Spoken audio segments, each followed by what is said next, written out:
Bueno, vamos a intentar otra vez. Tenemos un problema técnico, pero ya voy a buscar a Oscar. A ver si se puede conectar y acompañarnos. Ya estoy conectado. Ya le estoy enviando la invitación. Como decía, hoy vamos a hablar de cuál es el rol de la iglesia en la adopción y todo este tema. ¿Sí? Hola Oscar, ¿cómo estás? Hola ¿Me Julio, ¿cómo escuchas? vas? Qué pena, hermano. La tecnología me atropella de vez en cuando. Está bien. ¿Cómo están? Te vemos ¿Sí se bien. ve Te veo bien un allí? poco, te veo volteado, te veo de lado. No sé si lo puedes poner Ok. vertical. ¿Cómo así? Eso, ahí está perfecto. Ujú. Ok, Bueno, listo. le damos la bienvenida a Oscar y le damos la bienvenida a todos los que nos están viendo y los que nos van a ver después. Hoy vamos a hablar de cuál es el rol de la iglesia en la adopción y todo este tema de la población de niños pues vulnerables. Sabemos que hemos venido escuchando muchas historias de personas que han sido adoptadas, sí, personas que han adoptado, pero ahora la pregunta es, bueno, ¿qué podemos hacer nosotros como iglesia? Y para eso yo invité a un experto, ¿cierto? Oscar Pérez, pues él es coordinador de todo este movimiento en Latinoamérica para trabajar con la iglesia local, con el Ministerio para la Niñez de Lifeline.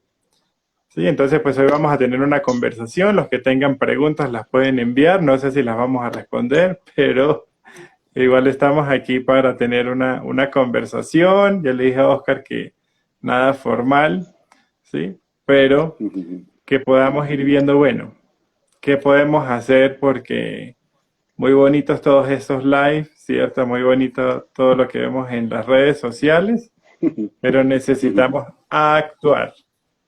Sí, bueno, entonces Oscar, no sé si tienes algo más para agregar en tu presentación, si nos hablas un poquito del ministerio con el cual tú estás sirviendo. Claro que sí. No, déjame agradecerte primero por la invitación. Qué honor, me siento como estrella de Hollywood ahorita, siendo entrevistado y todas estas cosas. Ah, lo de experto te lo regalo. Yo creo que estos 9 años trabajando con la iglesia y con poblaciones en riesgo y niños en vulneración y niños en orfandad. Yo creo que cada día vamos aprendiendo y cada día nos damos cuenta que este mundo es muy grande y que si decimos que ya lo sabemos todo, podemos golpearnos con la pared, encontrar la pared, golpearnos y darnos cuenta que no sabemos nada. Entonces, yo tengo el honor, tengo el privilegio de servir en una organización que se llama Lifeline Children's Services. Ahí lo pueden buscar como @LifelineChild y darle like en Instagram o en Facebook y ahí se van a enterar de lo que hacemos en general, pero voy a hablar solamente de lo que hacemos en específico aquí en Latinoamérica, que es lo mismo que hacemos en todos Ujú. los 35 países que tenemos el privilegio de servir, donde nos permitan servir a través de la iglesia local. Y la visión de Lifeline, el corazón de Lifeline, es equipar al cuerpo de Cristo. Cuando hablamos del cuerpo de Cristo, siempre vamos a buscar a la iglesia local, siempre nos vamos a enfocar a la iglesia local como aquella que ha sido llamada por el Señor, aquella que está siendo preparada por el Señor y por aquella que el Señor va a regresar por segunda vez. Nosotros equipamos a este cuerpo, nosotros equipamos a esta iglesia sabiendo que ella es la novia, sirviéndole, yendo detrás de ellos, exhortándole, equipándole, dándole todas las herramientas que después de 38 años de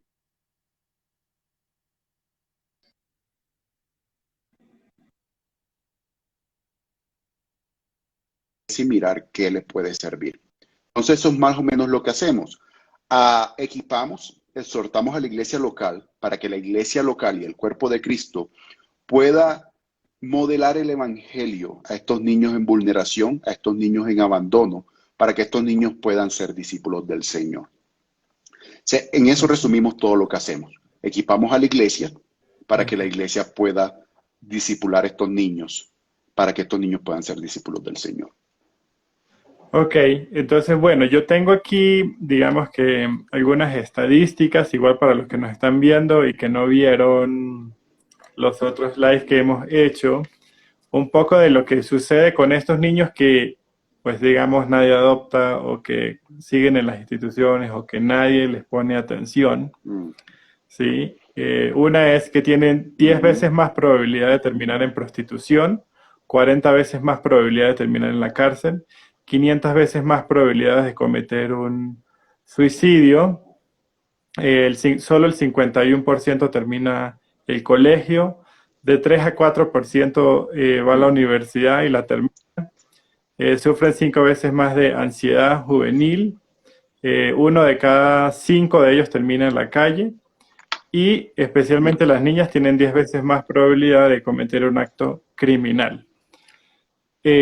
Yo quiero pues recalcar aquí, ¿sí? Que hay una necesidad que nosotros como iglesia tenemos una responsabilidad de suplir, de actuar, y que a veces sentimos como, bueno, no es mucho lo que podemos hacer, pero realmente sí hay mucho que podemos hacer. Y, y por Claro. eso tenemos aquí a Oscar, ¿sí? Que podamos ver, bueno, cuáles son Sí, las cosas prácticas que nosotros como iglesia podemos hacer, bueno, aquí en Colombia o en Latinoamérica para hacerlo, porque tal vez, pues no sé, yo sé que ustedes también trabajan con el tema de adopciones y yo sé que no todos van a poder adoptar, pero todos sí podemos hacer algo. Entonces, ¿qué cosas se pueden hacer, total. Oscar, para las personas que nos están viendo y que digan, yo quiero hacer algo o yo quiero que mi iglesia haga algo? Demasiado por hacer. Ah, yo considero que la orfandad es como un círculo, ¿cierto? Donde lastimosamente la última parte del círculo es que el niño queda huérfano. El niño queda sin, como lo que decimos aquí en Colombia, la familia pierde o le es arrebatada la patria potestad muchas veces por seguridad del niño, que es mejor que esté en manos del gobierno en este caso y no en manos de su familia, porque de pronto viene siendo abusado, de pronto viene siendo maltratado, de pronto viene estando en una negligencia profunda por parte de su familia. Uno dice, ah, mejor que no esté con su familia y todo eso. Pero cuando tú dices, cuando hablabas de la estadística, la primera vez que yo vi la estadística, y creo que no sé si eso le pasa a todos, hay que preguntar, tú dices, hombre, sí, ¿qué se puede hacer? Es que es demasiado. Pero cuando vives las estadísticas, tú dices, caramba, cuando estabas hablando acerca de las niñas que van a prostitución, que salen de los hogares de protección o del sistema, como decimos aquí en Colombia, hasta que tú no lo experimentas, no te llega, no rompe tu corazón. Yo tuve el privilegio cuando comencé con esto hace 9 años de enseñar inglés en un hogar de 180 niños y la mayoría eran niñas y enseñábamos inglés voluntariamente. Y me rompió el corazón después de un tiempo ver esas niñas. Obviamente Facebook ya estaba un poco en el aire, ya se estaba volviendo popular, pero viendo la decisión pues y el camino que se le habían pintado a estas niñas ir a la prostitución. Y recuerdo una en específica que tuvimos que ayudarla a salir. Ella se fue voluntariamente, era la única opción que tenía lastimosamente. Y después nos mandaba mensajes de Facebook que quería salir del lugar donde estaba. Tuvimos que buscar ayuda ah, legal y gubernamental para que pudieran sacar a la niña. Y ella tenía 18 años, pero obviamente pues para nosotros todavía era una niña. O sea, hasta que estas estadísticas no son vividas, van a ser complicadas de entenderlas, ¿cierto? Pero igual, bueno, lo que podemos hacer como iglesia es demasiado. De hecho, déjame comenzar partiendo de que ah, podemos hacer algo como iglesia, pero tenemos un deber de hacer algo como iglesia. Déjame, me explico. Mm, De poder es sí, como cuando dice, ah, yo sí puedo, es que tú voluntariamente quieres hacer algo o que te nace hacer algo, lo cual es muy bueno, no estoy en contra de eso, o que tú sientes esa sensación en tu corazón como, oye, yo soy capacitado en esto y puedo hacer algo. Pero cuando nos vamos a las escrituras, vemos que la iglesia y el creyente tienen un deber con los huérfanos. Desde ahí debe partir, desde ahí debemos partir. No hay mayor responsabilidad, o déjame decirte, No hay, hay una responsabilidad que la iglesia tiene, que el pueblo de Dios tiene históricamente con los huérfanos. Esta tarde estábamos en un Facebook Live y hablábamos con el presidente de nuestra organización y él decía que la orfandad comenzó en el jardín del Edén, cuando Adán y Eva decidieron desobedecer al Señor, ahí rompió todo. Pero la primera vez donde se habla de huérfanos está en Éxodo. Y es curioso que en Éxodo se hable de huérfanos porque el pueblo está siendo libertado de las manos de Egipto, Dios le está mostrando un lugar donde los va a llevar, pero Dios le da las leyes y después de que le da las leyes en Éxodo 20, Dios les comienza a explicar y por ahí en el 21 o 22-21, capítulo 22-21, Moisés reúne al pueblo y le dice, miren, estas leyes se las voy a explicar y esta es una de las leyes y habla acerca de al huérfano y a la viuda no oprimáis. Entonces vemos desde el principio del pueblo de Dios, Dios metiendo la orfandad, metiendo a los huérfanos y dando a conocer lo que Él es a su pueblo con respecto a este tema. Entonces, yo pondría así, sí, todos podemos hacer algo, sí, pero todos debemos de hacer algo. Todos tenemos el llamado de hacer algo. Si somos creyentes y somos pueblo de Dios, debemos de hacer algo no para cumplir la ley. Déjame, me voy allá porque estamos hablando del Éxodo, dice, ay Oscar, pero esa es la ley. Jesús vino a abolir la ley. Dice, ok, Jesús vino a cumplir la ley, sí es cierto, pero Dios está hablando allá de su justicia, de lo que Él es.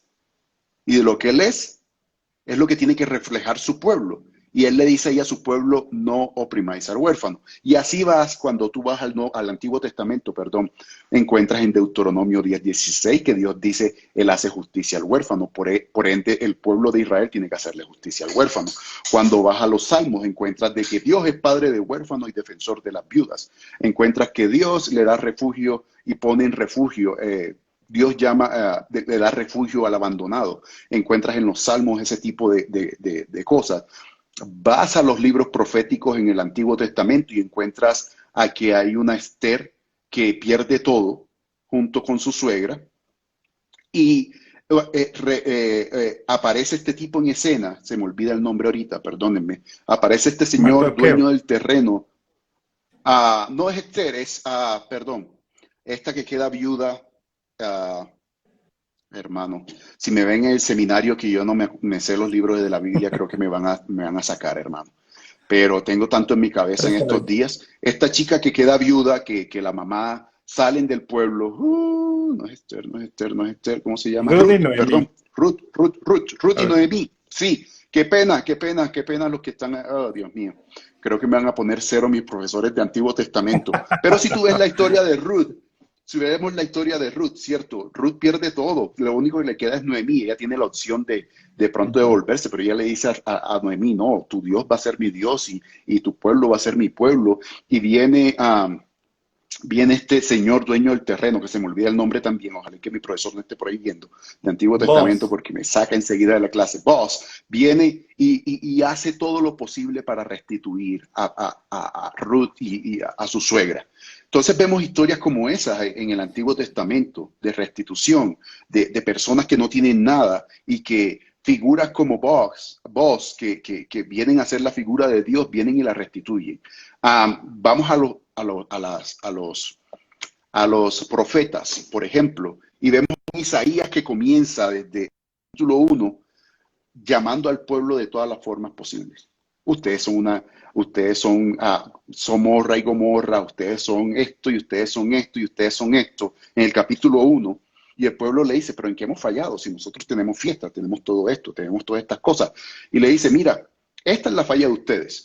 Ustedes se les ha olvidado hacerle justicia al huérfano y a la viuda. Entonces vemos el corazón de Dios, aún desde el antiguo pacto, entrando con una característica y con una pasión en especial por la orfandad. Y es por eso que yo digo, la iglesia tiene una responsabilidad grandísima. Podemos hacer algo y debemos hacer algo. No y eso todos es vamos muy a ser llamados a importante. adoptar.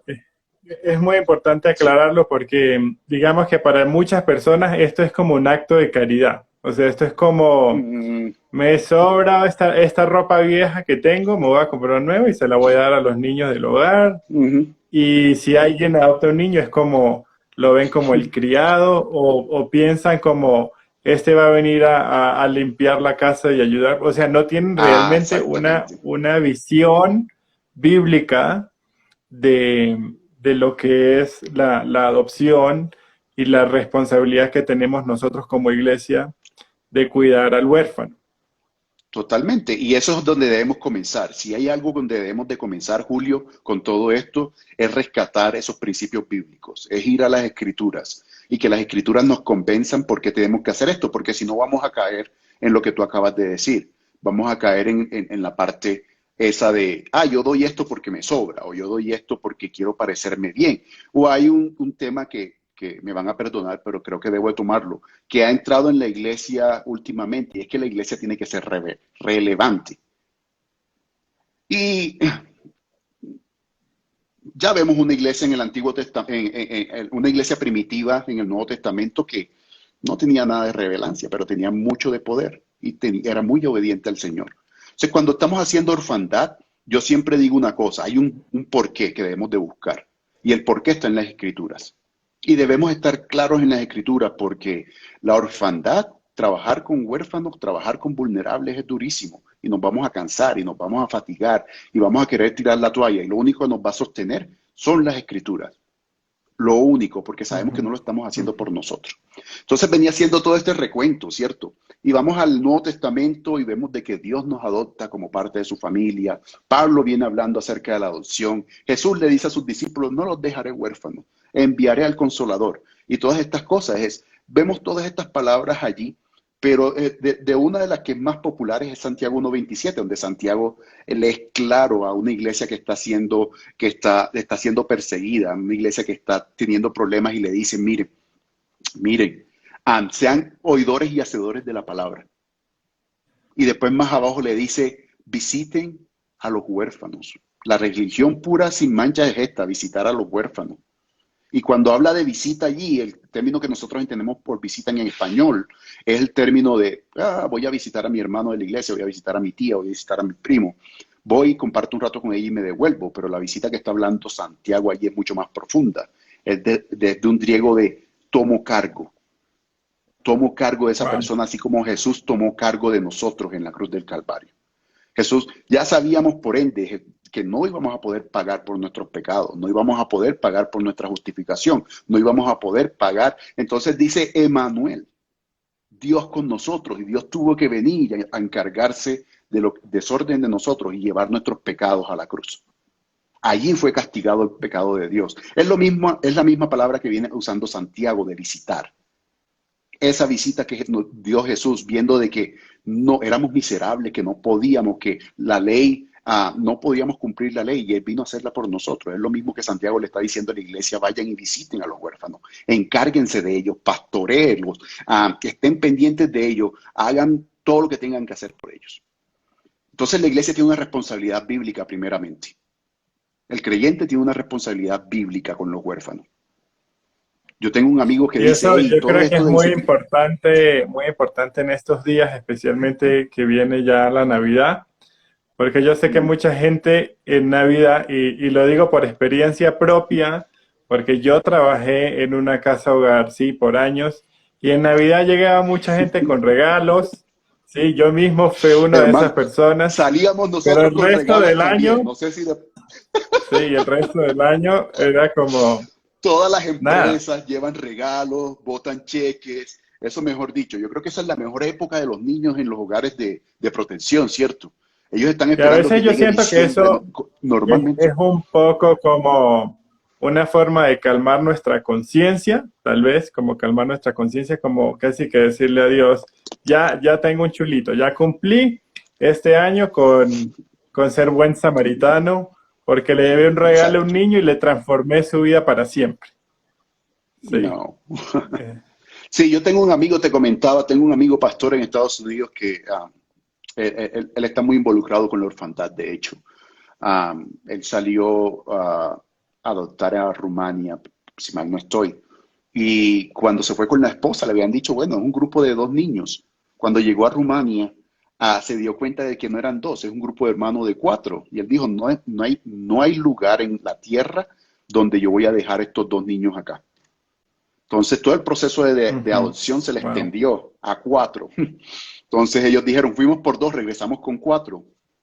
Y 2 años después fueron a adoptar a Etiopía, que fue el último niño. En total han hecho 2 adopciones de 4 y un niño. Y él dice, Wow. mira, la iglesia ha sido tan pasiva con esto que ah, cuando vemos esto en las escrituras, es como si Dios nos estuviera diciendo, vayan y hagan discípulos, oren, amen a su prójimo. Hace parte de las disciplinas espirituales, el ayuno, la oración y todo eso lo hacemos, pero cuidar el huérfano lo hemos descuidado como iglesia. Y cuando hablo como iglesia, lo hablo como iglesia en universal, en la iglesia universal. Ujú. Todo el cuerpo de creyentes lo hemos olvidado. Y son pocos, y es gracioso porque cuando tú vas a hablar acerca de la orfandad, lo primero que se viene es adopción. ¿Y quiénes pueden adoptar? Los hermanos que no han podido tener niños. Me ha pasado muchas veces, no sé si a ti te ha pasado. Ay, que los hermanos, mira, y ellos han intentado, y con buen corazón, no quiero juzgar a mis hermanos que han dicho eso, con buen Sí, corazón han sí. dicho, que ellos no han podido tener bebés. Entonces, qué chévere que puedan adoptar. No dice, sí, puede ser un llamado del Señor y el poder no tener bebés en la parte biológica. Dios está llamando, pero no es simplemente a ellos a lo que Dios viene a los que Dios está llamando a hacer cuidado de la orfandad o adopción. Recordemos que Dios ya tenía un hijo, Dios no necesitaba más hijos. Y Él nos Ujú. adoptó a nosotros, no por necesidad. Wow. Sí, sí, es profundo. Cuando vamos a lo bíblico, es Sí, profundo. sí. Dios no nos necesitaba como hijos. Si tenía el hijo perfecto, estaba la Trinidad y el hijo es perfecto, no iba a tener dolor de cabeza con el hijo primero. El hijo no le iba a mentir primero. ¿Por qué nos adoptó a nosotros que somos mentirosos? ¿Por qué nos adoptó a nosotros que nosotros somos, la- las embarramos a cada rato? Entonces la adopción no es eso que una familia necesita, es un acto de amor.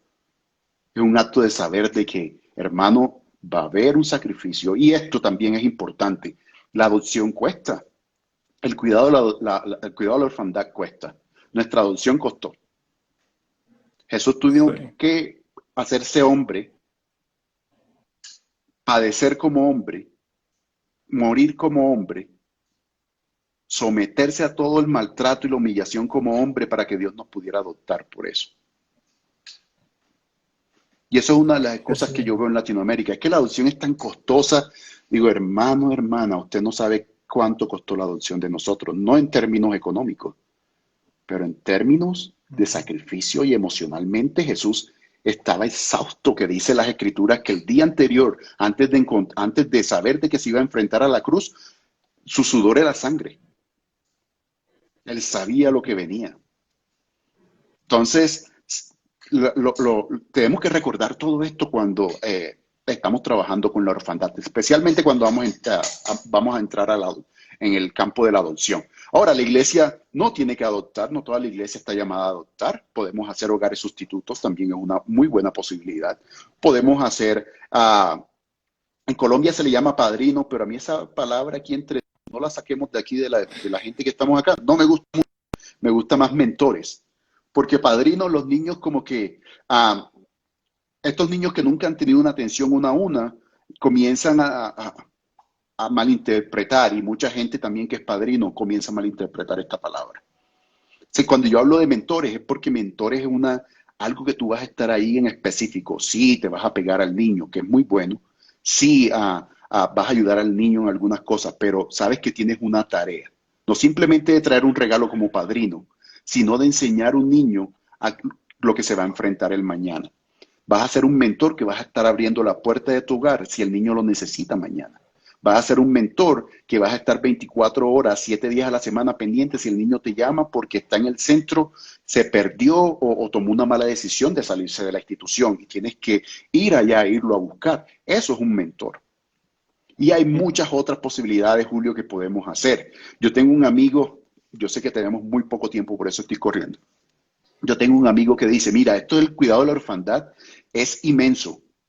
Y una vez me hacía una analogía, me dijo, Oscar, una vez se me partió el tubo del agua en el hogar, en la casa, una casa de 2 pisos, y mi esposa buscaba todos los baldes que pudo, todos los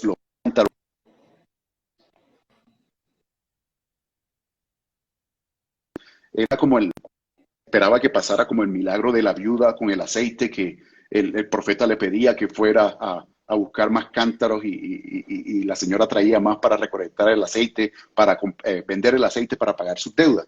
Decía, ¿de dónde vamos a sacar más? ¿Por qué no vas al centro? ¿Por qué no vas a la raíz del problema? Y él dijo, uff, pum, se me prendió el bombillo. Me fui a buscar dónde estaba la fuga y por qué pasó. Muchas veces tenemos, en el mundo de la orfandad, tenemos que buscar dónde está la fuga. Y la fuga está en esos hogares que están a punto de destruirse. Porque si no, sí, hay que seguir adoptando, sí, hay que seguir haciendo hogares sustitutos, sí, hay que seguir haciendo mentoreo o padrinos, como le llamamos aquí en Colombia. Pero hay que trabajar con la familia biológica para que este niño no tenga pérdidas de esa familia biológica. Sí. Y sabemos, Sí, cuando hablo digamos de que, trabajo, hablo de un fíjate trabajo que, social. Perdón. sí, una de las entrevistas que hicimos a una chica, bueno, ya una mujer, ella pues fue adoptada ya antes de cumplir 16 años, y una de las cosas que ella decía es que ella estaba muy agradecida del hogar en el que creció y que ella sabe que le dieron lo mejor y Mm, tuvo una buena experiencia, pero ella decía, pero yo deseaba tener una familia. Ella decía, mm, en el colegio era como iban los niños que vivían con ella en el hogar, entonces era como, ¿esos son tus hermanos o no? La persona que viene a recoger tus mm, notas, ¿es tu mamá o no es tu mamá?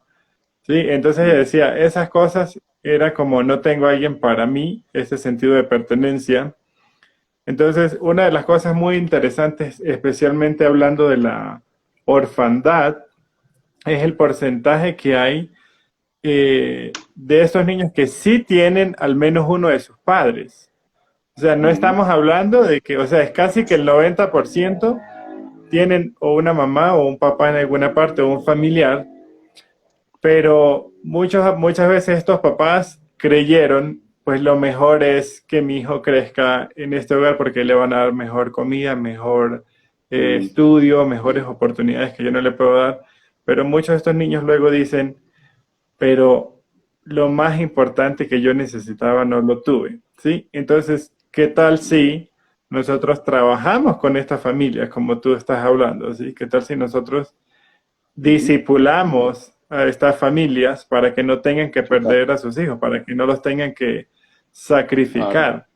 Sí, y aquí hay toda una realidad que a veces Sí. es más fácil para nosotros ir a llevarle algo, digamos, a los niños del hogar, ir a hacer nuestra obra de Ujú. caridad, ¿sí? Con dar un regalo, porque no queremos el trabajo de discipular. Y aquí entra una temática también muy interesante que yo he visto en Colombia, en Latinoamérica, y es todo este movimiento pro vida, ¿sí? O sea, nosotros somos muy buenos para ir a una marcha, para poner cosas en nuestras redes sociales, ¿cierto? Ujú. Entonces salieron no sé cuántos miles, cientos de personas a la marcha en contra del aborto, en contra de la adopción homoparental. Y ahora la pregunta es, ajá, de todas esas personas que fueron a marchar y públicamente dijeron que estaban en contra, que está bien, Ujú. ¿cuántos están dispuestos a hacer algo ahora por esos niños? Sí, porque qué chévere es que yo diga, no, tú no puedes adoptar porque tú no crees lo que yo creo, y que yo te Ujú. diga, no, tú no puedes abortar, pero ¿y ahora qué pasa con esa mamá y con ese bebé entonces? Sí, entonces, no, pero yo Es no adopto porque chistoso. es muy difícil. Sí, no, es que yo no Sí. hago O discipulado que no, porque no piensan como yo. a ver, no tiene el mismo color de piel de nosotros, entonces, o la mamá. Sí, es chistoso porque precisamente ahorita salimos de un conversatorio en Facebook, Facebook, perdón, y estábamos hablando acerca de esto, de qué es ser provida. Y provida, sí, la iglesia tiene que manifestarse, la iglesia tiene que salir, la iglesia tiene que pedirle al gobierno, decir, hay que cambiar las leyes, estamos yéndonos en contra de Dios, pero no nos podemos quedar allí. Una vez, hace como 6 años atrás, Julio, nuestra organización, pues, tú sabes, nosotros no solamente hacemos adopciones, pero nosotros cargamos con una licencia de adopción aquí en Colombia, la cual fue entregada por el Instituto Colombiano de Bienestar Familiar. Y eso es una de las cosas que nosotros buscamos familias para niños con necesidades especiales acá. Cuando hablamos de necesidades especiales, no simplemente el niño que tiene parálisis cerebral, no simplemente el niño que tiene síndrome de Down o tiene VIH o está enfrentando una enfermedad grave, sino grupos de hermanos de 4, de 5, de 6, de 3 que se quedan ahí en el sistema. Eso es lo que nosotros hacemos en adopciones y niños mayores de 8 años, que es lo que nos permite la ley. Una vez estábamos hablando con el antiguo director de adopciones aquí en Colombia y él sabe que nosotros somos una entidad cristiana y que nosotros tenemos principios bíblicos y nos decía, ¿qué tal la marcha de sus hermanos hace como 2 semanas? No sé si recuerdas que hubo una marcha grandísima, grandísima hace un par de años que llegó hasta el Ministerio de Educación. Y nosotros no queríamos entrar en el tema porque dijimos, uy, esto está poniendo, como decimos en la costa, peluda esta conversación y no queremos pues caminar queremos pisar con suavidad lo que se está diciendo sin comprometer nuestros principios. Pero dijimos, sí, bueno, creemos bueno, la iglesia se manifestó, pero que hay mucho más por hacer. Y el director de adopciones, que me reservo el nombre, ya no es más director de adopciones, que sabe que cada 4 años están cambiando el medio, es precisamente lo que yo estoy pensando. Esa marcha no tuvo que terminar allá en el Ministerio de Educación. Esa marcha tuvo que terminar aquí en la ventana enfrente de mi oficina, diciendo, exigimos que se cambien las leyes, no al aborto, pero estamos listos para abortar, para aquellos que no quieren abortar. Estamos hablando de un señor que yo no sé si sea creyente, que no creo. Nosotros tuvimos que agachar la cabeza como creyentes y decir, tienes la razón. Tienes la razón. No solo marchar, lo que tú decías ahorita, es mucho más de marchar. ¿Qué podemos hacer como iglesia? ¿Y qué debemos de hacer como iglesia? Es súper importante. Entonces, sí, toda la iglesia puede hacer algo. No todos vamos a ser llamados a adoptar. No todos vamos a ser llamados a ser hogares sustitutos. No todos vamos a ser llamados a ser mentores de niños en los hogares de protección. Pero todos tenemos el deber de hacer algo. Todos tenemos el deber de cuidar. Recuerden Santiago, cuidar. Y la palabra en griego, cuiden al huérfano. Visiten, perdón, al huérfano. Todos tenemos el deber de visitar. ¿Por qué no trabajamos con la familia biológica? Hay un punto que tú tocaste allí. La mayoría de niños que están en el sistema hoy en día de protección tienen familias biológicas. Bueno, algunas familias ya no se puede hacer nada con ellos porque el Estado ha tratado de hacer todo. No muestran interés para que el niño vuelva a sus hogares. Pero yo puedo asegurar y me puedo equivocar, que 60 o 70% de los niños que hoy están en el sistema de protección en el país tienen una familia que quiere luchar por ellos, no saben cómo. El problema es que las familias no saben cómo. Y ahí es donde la iglesia tiene que entrar. Y lo que tú decías, el discipulado es súper importante. El compromiso con ellos es súper importante. Nosotros tenemos como organización un programa en Estados Unidos que se llama Familias Valen la Pena o Familias Importan. Y es precisamente lo que hacemos cuando los niños caen en el sistema o están a punto de salir en el sistema. El juez del condado llama a la organización o llama a los padres que están en el problema y le dicen, mira, yo conozco una organización que dicta clases dentro de una iglesia local. Ahora, nosotros capacitamos a las iglesias locales para que las iglesias locales hagan esto. No somos nosotros como Lifeline, porque déjame hacer un paréntesis acá. Nosotros somos una ONG que el día de mañana vamos a desaparecer. Si no tenemos donaciones, vamos a desaparecer. Si cambian las regulaciones en los países, vamos a desaparecer. Pero la iglesia ha luchado con desaparecer por 2000 años y no han podido desaparecerla. La iglesia ha estado allí por 2000 y algo de años. Persecución, hambre, asesinatos, amenazas y la iglesia todavía está allí.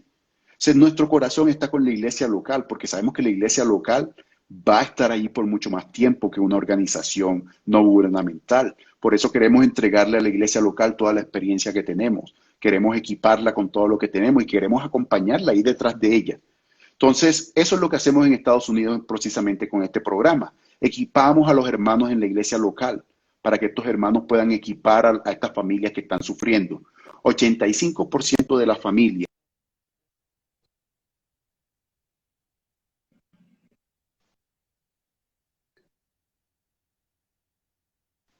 Entonces, vemos la importancia de la iglesia, de trabajar con la familia biológica.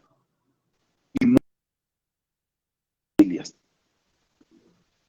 Vemos porque no es simplemente trabajar por los niños. A mí me preguntan, Oscar, ¿ustedes trabajan para los niños en Latinoamérica? Yo digo, va a sonar duro, pero no.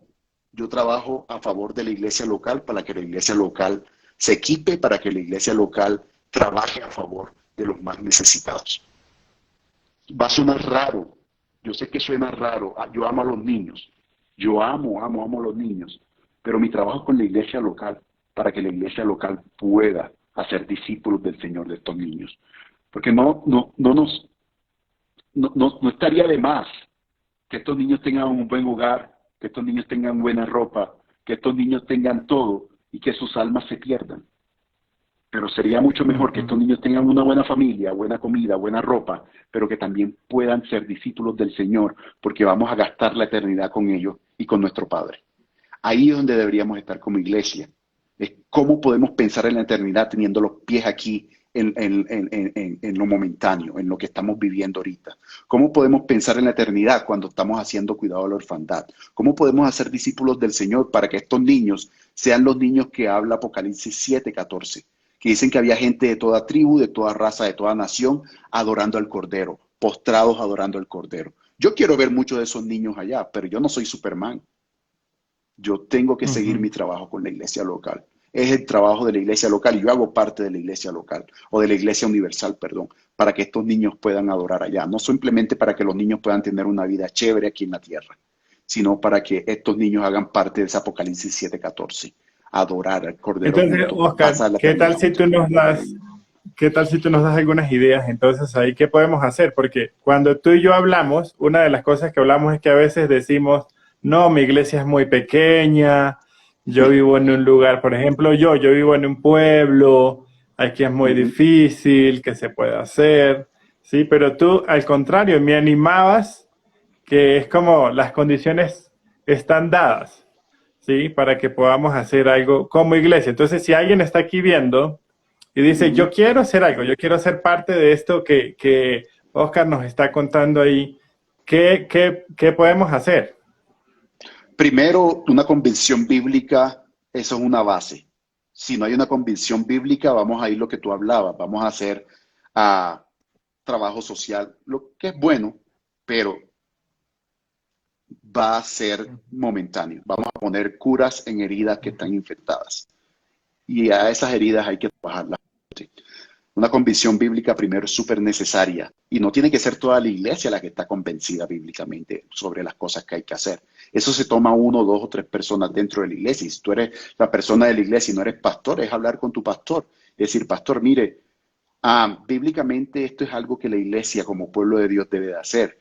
¿Usted qué opina? ¿Cómo podemos hacer? ¿Cómo podemos investigar? Estudiar, mirar a todos los videos que hay ahí en ACH, que de paso doy la propaganda allí, Somos, todos esos videos, no digo mi organización porque nosotros todavía estamos traduciendo muchas de las cosas que no tenemos en español, pero ahí está Somos, ahí está ACH, ahí están organizaciones aquí en Colombia, Julio, yo creo que ustedes también, Virginia y, Y ¿cómo es el Jorge nombre de? Enciso, Jorge Comunidad tienen Viva. algunas cosas. Hay muchas cosas donde podemos aprender. Convicción bíblica, aprender acerca del tema. Segundo, tercero, y no menos importante, orar. ¿Cómo quiere el Señor que yo me comprometa? Partiendo de que no todos vamos a ser llamados a adoptar, a hacer hogares sustitutos o lo otro, pero todos tenemos un deber que hacer. ¿Qué podemos hacer? Y seguir orando por la iglesia local, porque esto es algo que tenemos que hacer en conjunto. La iglesia local es tu familia, con ellos vas a gastar la eternidad. Ellos son los que van a estar ahí para soportarte. Yo diría esos cuatro para comenzar así rapidito. Primero, convicción bíblica para mí es súper importante, porque si estamos hablando con creyentes, tenemos que guardarnos de no entrar en ¿cómo se le dice? Altruismo. Sí, tenemos que cuidarnos no solamente de entrar en eso. Segundo, aprender, aprender y aprender. En esto nunca dejas de aprender. Tercero, habla con tu pastor de la iglesia, muéstrale lo que has enseñado. Y cuarto, sigue orando por la iglesia local. Si Dios te ha movido a ti, va a mover a la iglesia porque ellos también hacen parte de su pueblo. Entonces serían mis cuatro recomendaciones para que la gente estuviera allí súper pendiente. Aprender, convicción bíblica, aprender, orar y seguir para que la iglesia local pueda seguir adelante con esto. Hay otra cosa que me gustaría también escuchar un poquito allí, tu opinión. Viste que a veces con los procesos de adopción, por ejemplo, muchas personas también se quejan de que es mucho tiempo, que es mucho papel, que yo tenía unos amigos este año, ellos hicieron una adopción, pero cuando estaban en el proceso, me dijeron que querían desistir porque como la espera los desanimaba. Y yo recuerdo que yo les dije a ellos, si yo supiera que mis hijos están en una institución, o sea, yo no me puedo rendir. Yo no puedo decir, ay, no es mucho tiempo, ya me cansé, que les busquen otra familia o que crezcan ahí en un hogar. Porque si yo sé que mi hijo, sí, y yo creo que las personas que están escuchando que pueden tal vez ser papás o no, pero que piensen, si mi hijo es el que está ahí en esta situación de vulnerabilidad, ¿qué haría yo? Sí, y ese es el problema de las estadísticas, que son números y nosotros no estamos viendo ahí una cara, un nombre, una historia. Y por eso yo quise hacer también muchos de estos live con personas que han sido adoptadas, porque tú puedes ver historias de la vida real, son personas como tú y como yo, que tienen un valor, ¿sí? Que una vez estuvieron allí esperando tener una familia, en algunos se cumplió, en otros no. Entonces, a veces como que nos quejamos, ¿sí? O sea, me gusta mucho como tú dices, tenemos un deber. Esto no es si me sobra tiempo y me sobran los recursos, entonces ahí sí voy a hacer algo, sino que yo necesito también tomar conciencia que estamos hablando de vidas, de personas, que son generaciones. O sea, un niño es una generación, porque ese niño va a tener su propia familia y de esa familia va a salir toda una generación. ¿Sí? No sé si tú No, tienes y algo de allí pronto, y para aportar. eh, si hablamos de que, bueno, si es una generación, es un niño, es una vida, es un alma, es un discípulo que podemos hacer, también tenemos que tener en cuenta de que es alguien que está portando la imagen de Dios. Es un Mm, portador de la imagen de Dios. ¿Y qué hacemos con eso? ujú, ¿Qué hacemos con eso? Ah, y sé, los procesos son súper larguísimos. Yo he conocido muchas familias que han desistido lastimosamente, pero voy a decir algo acá que puede sonar raro. Y yo dije, Señor, gracias porque desistieron, porque no me quiero imaginar de pronto. En cierto sentido, da dolor porque uno dice, uy, un niño menos sí. que no va a poder ser. Pero yo digo, Señor, si no aguantaron el tiempo de espera, de pronto no van a ser capaces de aguantar el comportamiento del niño. Ujú, Porque ujú. yo sé que ustedes han adoptado y una de las cosas que se enfrentan, por eso yo siempre he dicho, he aprendido de que cuidado, la orfandad es una guerra espiritual constante.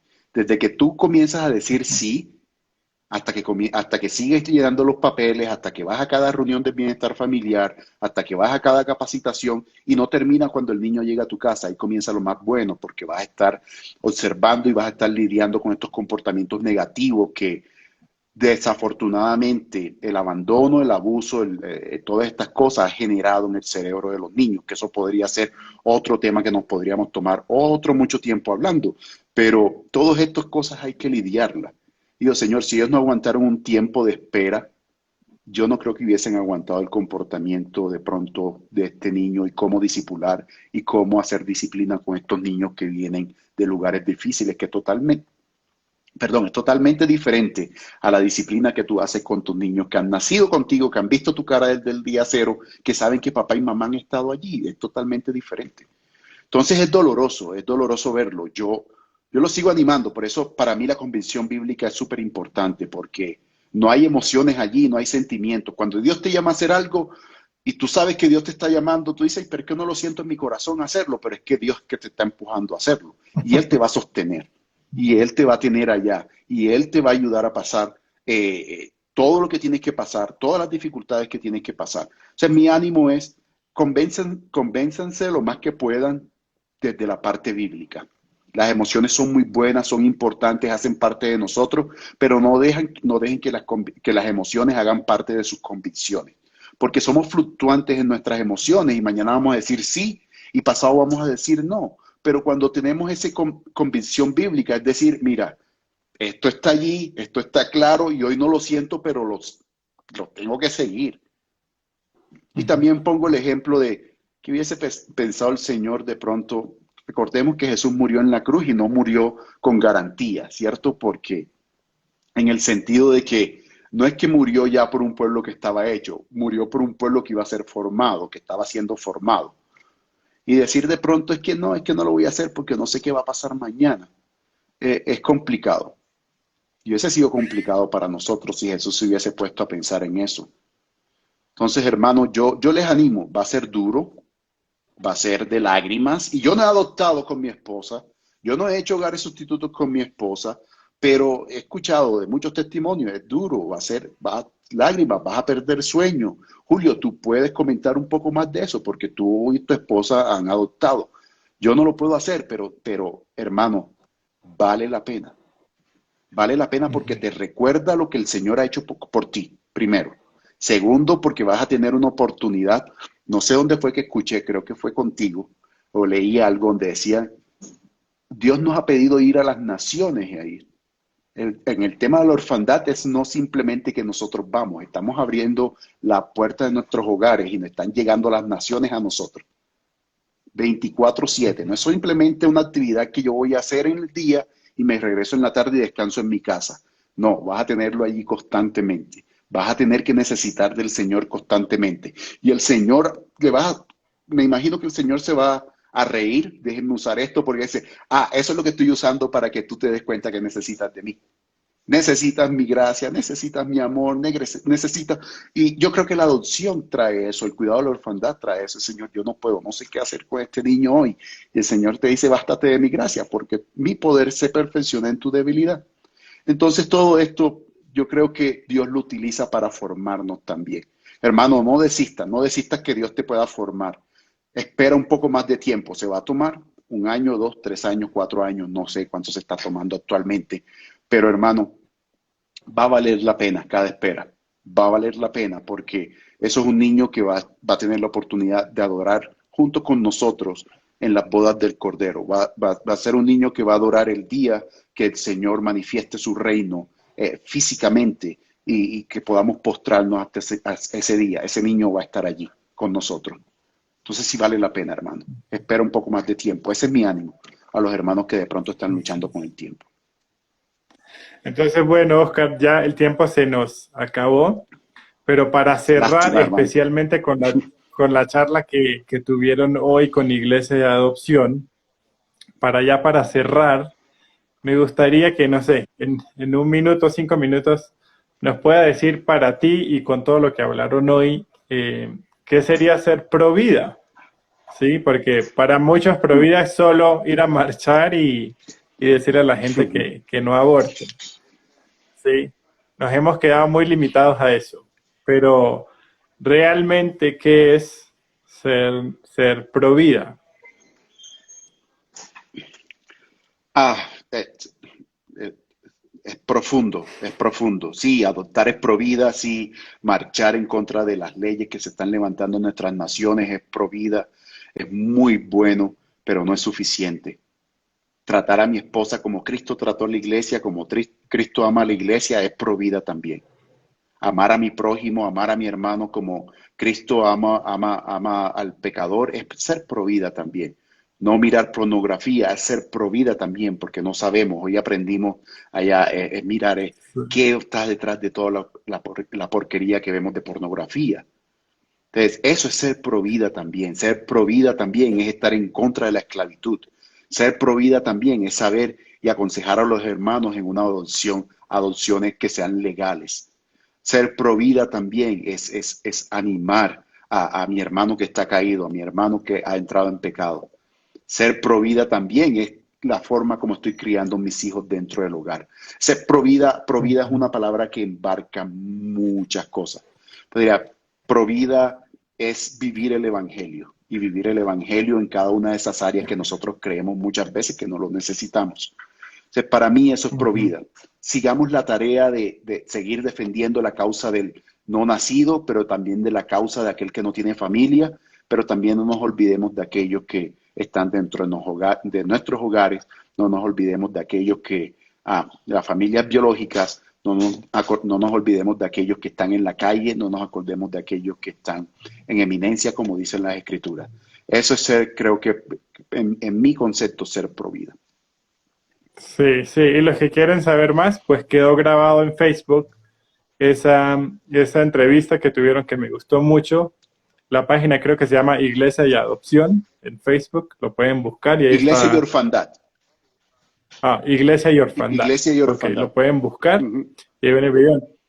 Entonces, Oscar, ya para terminar, si alguien se quiere contactar contigo para tal vez invitarte, eh, para trabajar en su iglesia, para capacitar a la iglesia o ser parte voluntario o algo, ¿hay alguna forma cómo se pueden contactar contigo, con el ministerio?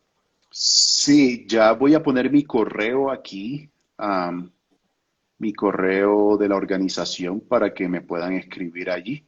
Si ustedes creen que su iglesia ah, ah, no voy a decir tener el potencial, pero si ustedes Igual si quieren no lo dictas, si exhortar a no su lo iglesia dictas local, para que quede en el video, la estoy, nos puedes decir. la estoy poniendo aquí en el chat, creo. Sí estaría bien aquí en el chat, ¿no? Se perdería Lo con puedes el poner, video. pero luego se borra Ok. porque el Instagram no deja guardados los comentarios. Ok. Bueno, es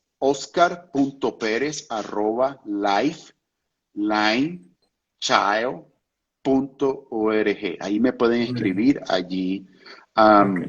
yo estaría contestando cualquier inquietud que tengan, pero también los invito a buscar en Facebook, en las redes sociales, a nuestros amigos de Somos. Somos, Ujú. creo que es @somos aquí en Instagram.